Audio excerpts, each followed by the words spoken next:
Last hour, former Arkansas Governor Mike Huckabee joined us to talk about the Obama administration's foreign policy and some curious recent decisions. Now the good governor is nice enough to be with us once again to discuss the domestic side of issues, specifically politics and the midterm elections. And Governor Huckabee, you have been tremendously generous with your time. We really appreciate it here on America's Forum. Well, delighted to be with you, JD. There's a lot to talk about, that's for sure. And let's take stock of last night's midterm primaries.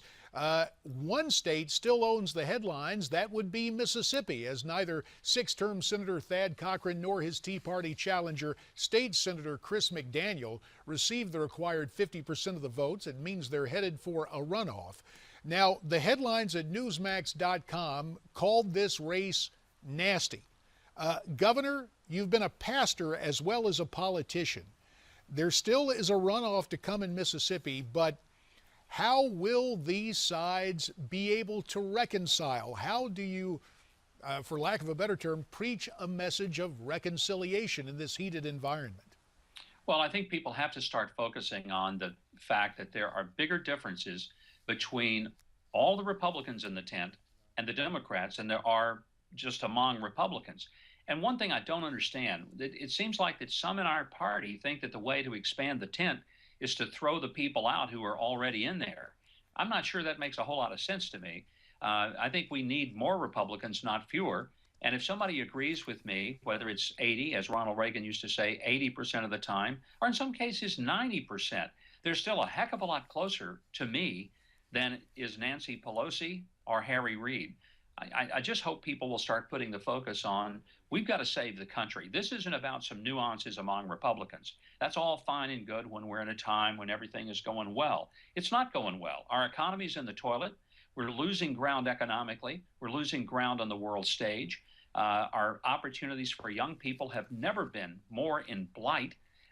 It's something like a huge percentage of 18 to 34-year-olds are now living at home with their parents because they don't have enough money to go out on their own. We've got some real issues to deal with, and we can't afford a little infighting over things that aren't as big as the problems are. Well, the Senate nomination in Iowa has been settled, Governor, as former farmer Joni Ernst easily won against four other conservatives. Her platform really being her resume, not only a state senator, but a mother, a soldier, and a hog farmer. Those two ads about castrating hogs were not only the buzz of Iowa, but the entire country. Now, she has had success in this race, and it's been curious because the establishment and the Tea Party coming together before the primary there to get behind Joni Ernst. When you take a look at Iowa and contrast it to Mississippi, it would seem the reconciliation is moving forward in the Hawkeye state, at least. Well, I think so. And Joni Ernst is one of those candidates that captured a lot of attention. She brought a wonderful imaginative ad that just took everybody off their feet. Here's the interesting thing. In places like Arkansas and Mississippi and Iowa and Nebraska, people love that ad. Now, the elites over on the coast thought it was incredibly poor taste for her to talk about castrating pigs and making them squeal. But, you know, the people out there in the heartland of America loved it. And Joni Ernst is, I think, on her way to being a U.S. Senator. And you're right, she had a terrific resume. It was a great opportunity for the people in Iowa to say, here's not only a mom, but a combat veteran. Here's a person who's been in the state legislature. She understands the government process.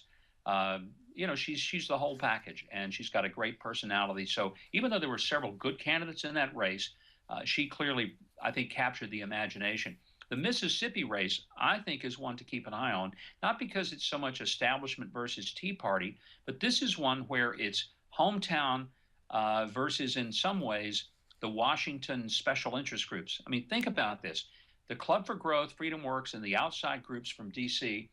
Put millions and millions of dollars into that race to defeat Thad Cochran. If they do it, well, they've spent a lot of money to get it done. If they don't, then it shows that the people of Mississippi, just weren't really ready to say that they agree with the idea that somebody from outside is going to be able to write a big check and get rid of their senator who's been there 6 terms. Arguably, people may say he's been there too long. He's of the old school. Bring home the bacon. Let's kind of get along with everybody and pass bills that show compromise. I know that's not popular now, but the old saying by Tip O'Neill, all politics is local. And JD, you've been in it long enough to know that sometimes people really do want to get rid of those congressmen or those senators somewhere else, but they don't necessarily want to get rid of the one that they've got. We'll see how that plays out in Mississippi. But boy, what a nasty race. And that situation where some of the supporters of McDaniel went to the nursing home and took photos of Thad Cochran's wife in the nursing home bed and posted them on the internet. Thank God they were criminally charged for it. But that's the most disgusting thing I think I've ever heard of in politics. And believe me, I've heard of a lot of disgusting things in politics before. Governor, you said, quoting Tip O'Neill, all politics is local. The late, great Evelyn McPhail, the Republican National Committee woman from Mississippi, of all places, said all politics is personal. Let me get personal with you, politically speaking. Your name continues to come up as a possible presidential candidate yet again in 2016.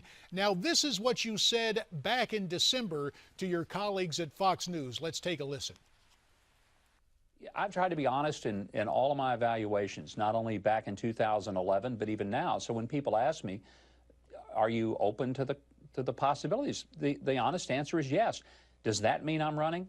No, I don't honestly know. I think there's a lot of time between now and then, and frankly, the Republicans have a strong stable of possible candidates. What I'm looking for is to find out whether it's the right thing for me to do, and I'm not ready to make that decision. But I just don't want to tell people, oh, no, I wouldn't even open my mind to it, because that would be, frankly, dishonest at this point. And that point was December. That was then. This is now. Now that I'm on this side of the camera and you're on that one, Mike, can you make news today? Are you closer to making a decision about 2016? And we've got about 30 seconds here. Well, then let me use that 30 seconds to say that everything I said in December is still where I am today. I will say that I'm encouraged because every time I see a poll, usually I'm at the top of it. And that is encouraging, JD. I mean, it'd be dishonest if I said it wasn't. Even last week, there was one in Oregon where I was leading. In Oregon, for heaven's sakes. So when you see that in places like Oregon, Iowa, South Carolina, across the country, it is encouraging. We'll just see where it goes. Right now, let's focus on the elections this year. And with those elections this year, it sounds like to me, Governor, you may be headed to Iowa and South Carolina, maybe even Oregon before all is said and done. Mike Huckabee, we thank you so much for spending time with us today here on America's Forum.